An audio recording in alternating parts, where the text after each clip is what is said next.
Hello everyone, welcome back to my YouTube lessons. This time it is not English grammar lessons or English communication lessons, but it is economics.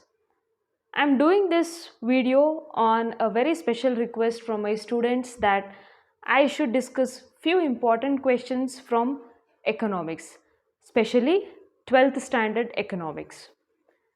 I'll be taking up these economics lessons in relevant to long question answers so that I'll be able to cover most of the important questions for the students. And by the time of board exams, probably I'll be able to solve all the important long question answers so that you will be able to attempt very easily. I hope by now you know that there are two categories under 12th standard economics. One is part 1 microeconomics and the second one is macroeconomics. Certainly, I'll be picking up the first chapter of microeconomics, that is introduction. And under this one, I'll be talking of one important question that carries 4 marks. And this question you can definitely expect it in most of the examinations, whether it is your midterm examination, your preparatory or your board exams. The question up is, what are the central problems faced by an economy? By now, we already know that economy, whether it is a bigger economy, a smaller economy, a capitalized or a market economy, every kind of economy is struggling with certain problem. And that problem arises because of two important reasons. Number one, the resources are limited in our economy. And number two is human wants are unlimited. And thus, every economy has a problem to solve. Every economy has a problem, that is scarcity of resources. There is scarcity of resources and there is a lot of things to do in the economy. There are human beings with unlimited wants and somehow the economy has to fulfill and meet all the expectations in order to run properly. And meanwhile, there are few problems, and commonly under this particular concept, we categorize these problems into 3 problems. Number 1 is what to produce and in what quantities to produce. Number 2, how to produce. And number 3, for whom to produce. The obvious challenge in front of any economy is how to produce the goods and services, for whom to produce the goods and services.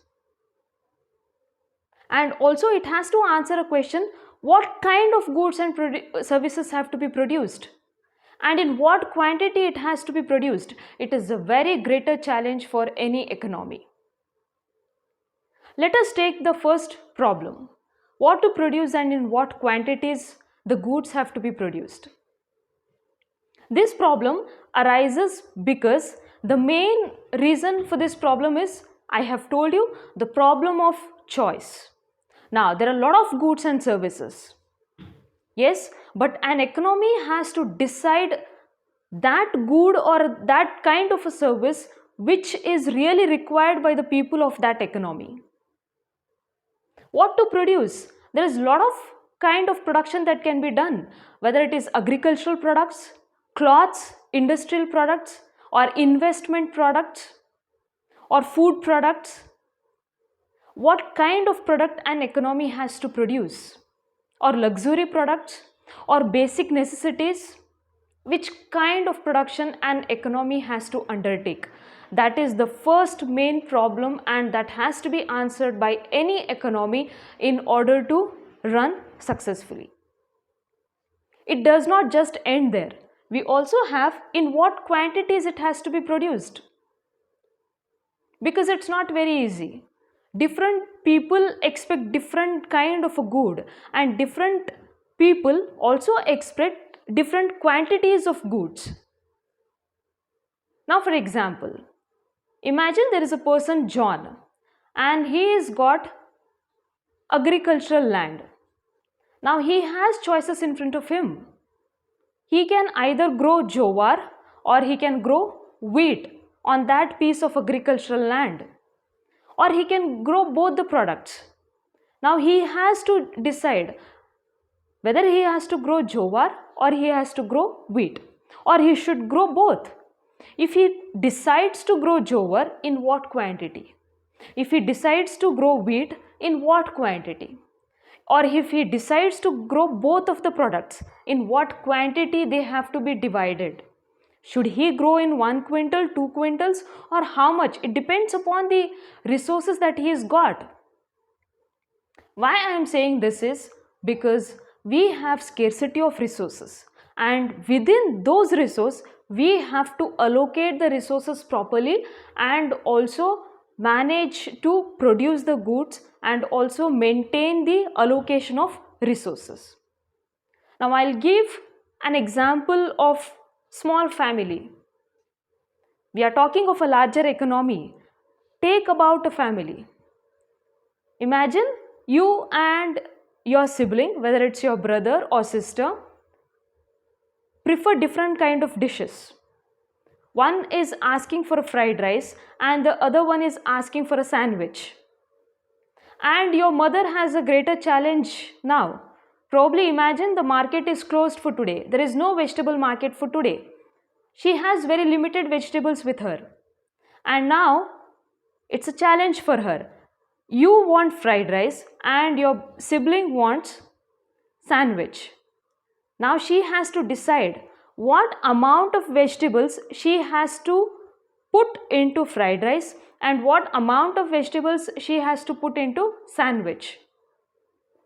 Because the resource with her right now is limited. The market is closed, but she has to serve you both. So what does she do? She will somehow try to calculate, okay, this much of vegetables, and she will add that into fried rice, and only this much of vegetables she'll give it into sandwich. And she'll also tell you, I can give you only one sandwich because I don't have vegetables today. And she'll also tell you there are not too many vegetables found in fried rice today because there is scarcity of vegetables. You need to adjust this one for today. Why does this happen? This happens because, as I told you, we already have scarcity of resources in the economy, and we have to learn to allocate these resources, and the economy has to always solve this problem by answering the question what products have to be produced and in what quantities they have to be produced. Coming up with the second problem, how to produce these goods? How to produce? We have two methods to produce goods. One is to use labor and the other one is to use capital. Now when I say labor intensive industries, when I say labor intensive industries, these kind of industries, they use more number of laborers to produce the goods. When I say capital intensive industries, they use more number of machineries in order to produce the goods. Now again the economy has a problem or a challenge in front of it, whether it should produce the goods using labor intensive techniques or whether it should produce the goods using capital intensive techniques. Now if you look at the first one, labor intensive technique, then what happens is, it's really a good option. Lot of employment opportunities will be given to people because laborers are required to produce the goods. That way a platform of employment opportunity will be given to people and they can make their living out of this job. On the other hand, when I say capital intensive technique or technology, by that way the production of goods and services is faster because the technology is faster. The machineries work quickly. That way, the economy will have faster amount of products with it. The production of goods and services will be quicker when compared to labor intensive techniques. Now it has to answer the question, should it go with using too many amount of laborers, or should it go with utilizing technology for the production of goods and services? The next problem is, for whom to produce these goods and services? Definitely, after deciding these two questions, the third question, for whom should it produce? Because a lot of different goods are in the options: agricultural products, defense products, civil products, luxury products, basic necessities, clothing, food, huge amount of options. For whom to produce? Now you know it very well. There is different categories of people in this economy: rich, poor, middle class, very luxurious people. Now the economy has to decide what kind of products have to be given to what class of people. We know it very well.